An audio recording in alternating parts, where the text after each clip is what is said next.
अजीज़ान मिल्लत,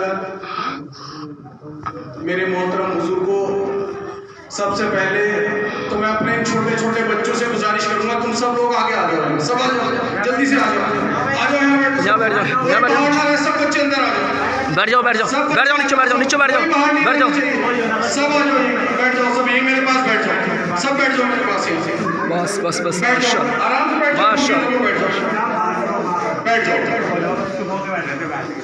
कोई बच्चा बाहर तो नहीं है? जो बच्चा बाहर है वो भी अंदर आ जाओ बेटे, आ जाओ बेटे, अंदर आ जाओ, आके बैठ जाओ।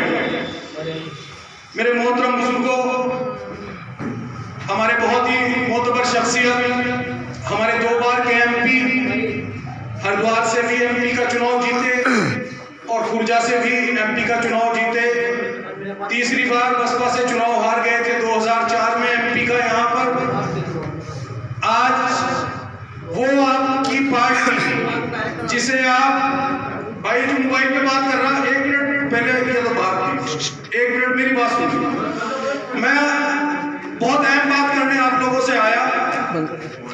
जिस शख्स आज आपके बीच में बैठे हैं, डॉक्टर भगवान दास राठौर साहब, आप 2 बार एमपी रहे, तीसरी बार एमपी का चुनाव हार गए और आज जिसको आप बड़े फख्र से कहते हो कि हमारी पार्टी है जिसका नाम ऑल इंडिया मजलिस इत्तेहादुल मुस्लिमीन है, आज वो उसका झंडा उठाकर दर दर, गांव गांव, सड़क सड़क, कच्ची पक्की, ऊंची नीची, सब सड़कों पर आज मजलिस का झंडा लेकर घूम रहे हैं। उसमें कहीं ना कहीं उसमें आप लोगों की भी अहमियत है, आप लोगों की मोहब्बत है,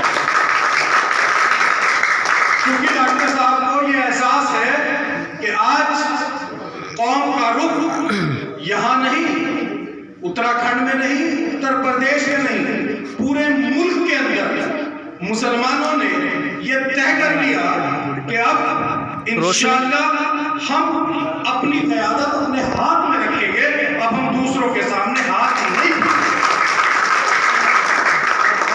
हम लोगों ने पिछले 70 सालों में सिर्फ वोट देना सीखा है, सिर्फ नारे लगाने सीखे हैं, सिर्फ माला पहनानी सीखी है, सिर्फ दरी बिछानी सीखी है, न वोट लेना सीखा, न माला पहननी सीखी, न नारा लगवाना सीखा, न दरी बिछवाना सीखा।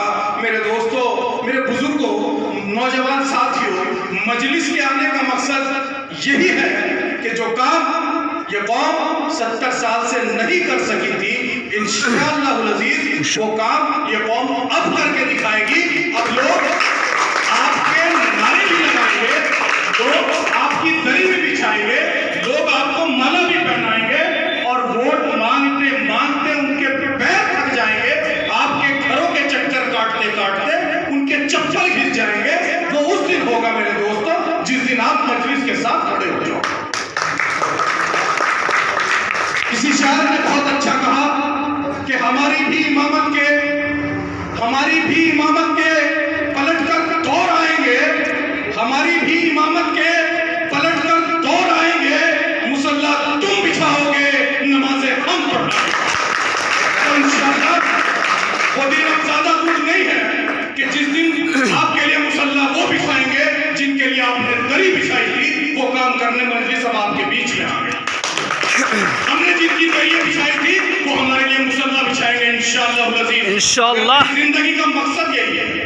मेरी जिंदगी रही तो देखना आप इंशाअल्लाह कि आपका बेटा, आपका भाई जो कह के जा रहा है कि इसी उत्तराखंड के अंदर जो आपसे वोट मांगने नहीं आया, इसी उत्तराखंड के अंदर अभी 2019 के चुनाव में लोकसभा के आपने भी कांग्रेस को वोट दिया था, मैंने कोई हमारे से वोट मांगने नहीं आया था। यह बताओ मुझे, कोई आया था क्या कातारोना के अंदर? कोई एमपी का प्रत्याशी जो चुनाव लड़ा हो वो आपसे वोट मांगने आया हो? नहीं आया, वो नहीं आया, कहीं भी नहीं गए। क्यों? वजह सिर्फ ये थी कि यहाँ हमारे पास कोई ऑप्शन नहीं था। उन्हें पता था कि हमारी मजबूरी है कांग्रेस, हम जाएं तो कहां जाएं, हम वोट देंगे तो किसको देंगे, हम नारा लगाएं तो किसका लगाएं। भारतीय जनता पार्टी का तो नारा लगा नहीं सकते, भारतीय जनता पार्टी के इंशाअल्लाह इंशाअल्लाह।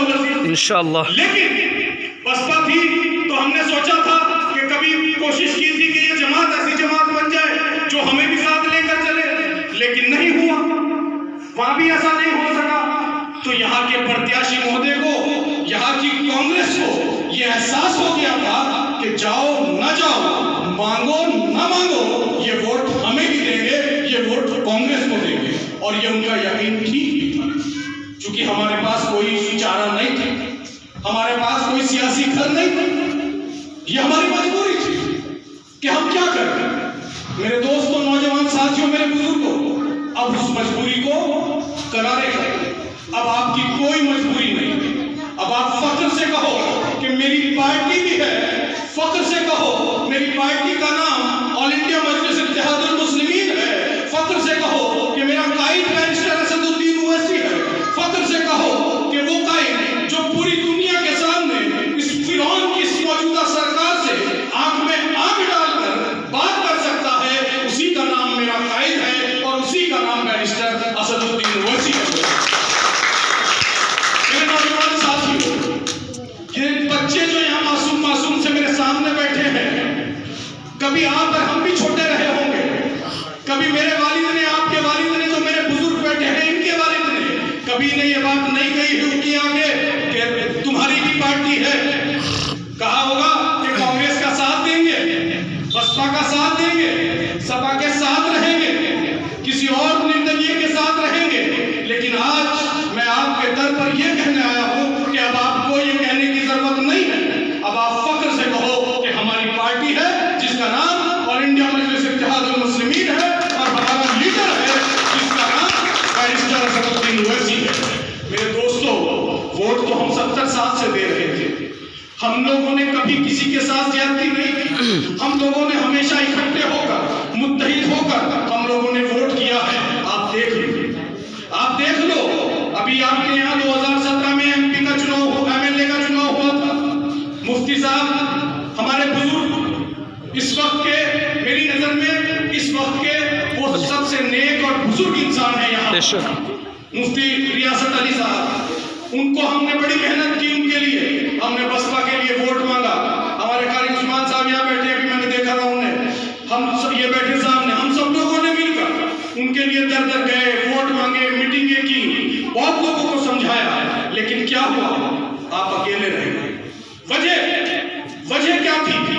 वजह ये थी चूंकि आप से लोग मुतमईन नहीं थे, और मुतमईन इसलिए नहीं थे चूंकि उन्हें पता था कि आप अपने घर से चुनाव नहीं लड़ रहे हो, आप और हम किराए के मकान में जाकर चुनाव लड़ रहे हैं, हम बहुजन समाज पार्टी में जाकर चुनाव लड़ रहे हैं। जब हमारा हाथ ऐसे है वहां, तो हम किसी को ये कैसे कर सकते हैं, हम किसी को क्या दे सकते हैं जब हमारा हाथ ऐसे है। मेरे दोस्तों, दुनिया में जीने के सिर्फ 2 तरीके हैं। एक तरीका ये, हाथ फैलाओ, और दूसरा तरीका ये, इसी हाथ से बांटो। 70 साल से मेरी कौम और हम, चाहे सोनिया जी के दरबार में गए हो, चाहे माननीय बहन जी के दरबार में गए हो, चाहे मुलायम सिंह जी के दरबार में गए हो, मेरी कौम का हाथ, मेरा हाथ सिर्फ ऐसे था। हमने जाकर टिकट की भीख मांगी, हमने जाकर टिकट मांगा, हमने जाकर कभी कौम की हिस्सेदारी नहीं मांगी, हमने जाकर कभी ये नहीं कहा कि मेरी कौम इकट्ठी है, मेरी कौम वोट देगी और मेरी कौम की हिस्सेदारी तय करो पार्टी में, नहीं कह सकते थे। क्यों? क्योंकि किराएदार मकान मालिक से हिस्सा नहीं मांग सकता, कभी भी किराएदार मकान मालिक से हिस्सा नहीं मांग सकता। मकान में हिस्सा वो मांगेगा जिसका अपनी मिल्कियत होगी, जिसके बाप की जागीर होगी, और मजलिस इत्तेहादुल मुस्लिमीन आपके बाप की जागीर है, इसमें आपकी हिस्सेदारी है। आपकी हिस्सेदारी इसलिए है क्योंकि ये देखिए, मैं आपसे जो बताना चाह रहा हूं, आपकी हिस्सेदारी इसमें इसलिए है, आप लोगों ने अभी तक मजलिस को वोट नहीं दिया, आप लोगों ने अभी तक मजलिस को वोट नहीं दिया। आप में से किसी ने, बताओ, बैरिस्टर असदुद्दीन ओवैसी साहब को वोट दिया? नहीं दिया। फिर क्यों बैरिस्टर असदुद्दीन ओवैसी आपकी लड़ाई लड़ रहे हैं? क्यों सदन के अंदर, क्यों सड़क पर, क्यों एनआरसी पर, क्यों 3 तलाक पर,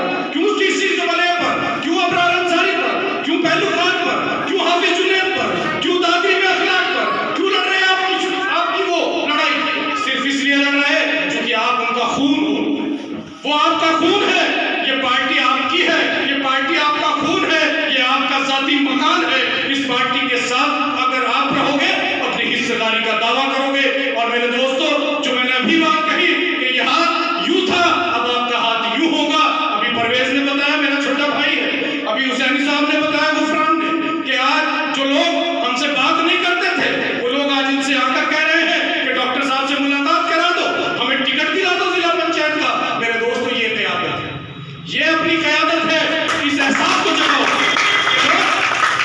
आज जो लोग कांग्रेस की बात करते थे, बसपा सपा की बात करते थे, वो लोग आज आपसे आकर कह रहे हैं, चचा मेरी सिफारिश कर दो, भाई मुझे टिकट दिला दो, भाई मुझे अपनी पार्टी में शामिल कर लो। ये आपकी क़यादत है। और मेरे बुजुर्गों, या मेरे बहुत सारे बुजुर्ग बैठे हैं, मैं आप लोगों से गुजारिश करता हूं कि अगर आप लोगों ने, चूंकि अल्लाह बुजुर्गों की दुआ को कभी नहीं ठुकराता, और अल्लाह, हमारे नबी ने हमें बताया कि जब सफेद बाल वाला, सफेद दाढ़ी वाला अल्लाह के सामने हाथ उठाकर किसी मांग को रखता है, अल्लाह उसे कभी नाउम्मीद नहीं करता।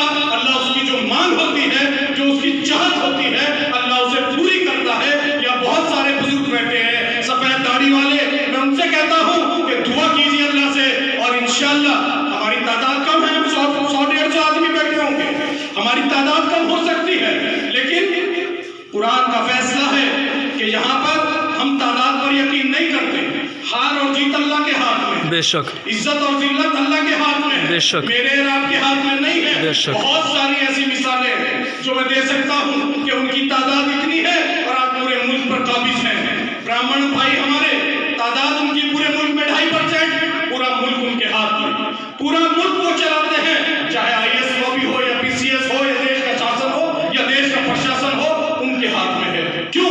वो इज्जत और जिल्लत अल्लाह के हाथ में है। और मेरे दोस्तों, नौजवान साथियों, एक चीज ध्यान रखना कि जिस शख्स ने, चूंकि आज तक हमारी कौम में जो भी आया, अगर गुलाम नबी आजाद आए तो आकर कहा कि कांग्रेस को वोट दो, आजम खान आए आकर कहा समाजवादी को वोट दो, नसीमुद्दीन सिद्दीकी साहब आए तो कहा बहुजन समाज को वोट दो। मेरे दोस्तों, किसी ने आकर अब तक ये नहीं कहा कि अपने बच्चों के मुस्तकबिल को वोट दो, किसी ने आकर ये नहीं कहा कि अपने आप को वोट दो, किसी ने आकर अब तक ये नहीं कहा कि अपनी कौम को वोट दो। जो कौम का रहनुमा बनकर आया, उसने जिस पार्टी से आया उस पार्टी की बात की, उसने कौम की बात नहीं की, उसने बच्चों के मुस्तकबिल की बात नहीं की। आज नैयरबाज भी आपके बीच में आपसे कहने आया है कि आप अपनी पार्टी को वोट दो, अपने आप को वोट दो, अपने आने वाले कल को वोट दो, अपने मासूम मासूम बच्चों के आने वाले मुस्तकबिल के लिए वोट दो। ये कहने आपके दरमियान आया। मेरे नौजवान साथियों, हम बिखरे हुए थे, हम लोग अलग अलग रहे, हम लोगों ने इत्तेहाद तो किया, लेकिन कब? जब गैरों के लिए था। हमने इत्तेहाद तो किया कब? जब कांग्रेस की बारी आई। हमने इत्तेहाद तो किया जब हमारा कोई मुसलमान किसी पार्टी का टिकट लेकर आ गया। मेरे दोस्तों, फायदा क्या हुआ?